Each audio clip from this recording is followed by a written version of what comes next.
झेडपीच्या दारात ठेकेदाराने मारले नियमांना फाट्यावर. आरटीओचे नियम पायदळी तुडवत फाळकेचा रुबाब की घमेंड. कारवाई होणार की राजकीय वरदहस्त आडवा येणार, झेडपीत चर्चांना उधाण. महाराष्ट्र राज्य परिवहन विभागाकडून वाहनांवर एचएसआरपी नंबर प्लेट बसवणे बंधनकारक केले असताना या सर्व गोष्टींना केराची टोपली दाखवत सातारा जिल्हा परिषदेतील एका ठेकेदाराचा वेगळाच रुबाब समोर आलेला आहे. सातारा जिल्हा परिषदेत उठबस असलेला अमित फाळके या ठेकेदाराचा रुबाब म्हणजे चहापेक्षा किटली गरम अशी अवस्था बघायला मिळत आहे. जिल्हा परिषद इमारतीच्या समोरच ठेकेदार अमित फाळके यांची उभी असलेली आलिशान चारचाकी गाडी आणि परिवहन विभागाच्या सर्व नियमांना केराची टोपली दाखवून झळकणारी फाळके नावाची नंबर प्लेट सध्या चर्चेचा विषय ठरत आहे.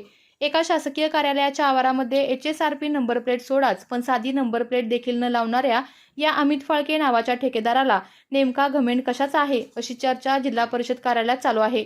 सातारा जिल्हा परिषदेमध्ये कामानिमित्त अधिकाधिक कर्मचाऱ्यांसोबतच जिल्हाभरातील नागरिकांची रेलचेल चालू असते. मात्र या अमित फाळके नामक ठेकेदाराचे वाहन जिल्हा परिषद इमारतीच्या प्रवेशद्वारासमोरच उभे असून जिल्हा परिषदेमध्ये या फाळके ठेकेदाराचा नेमका कोणता पाहुणचार चालू असतो असा सवाल देखील आता उपस्थित होत आहे. तसेच या अमित फाळकेंवर नियमांची पायामल्ली केल्याप्रकरणी संबंधित विभागाकडून कारवाई होणार का असा सवाल देखील उपस्थित होत आहे.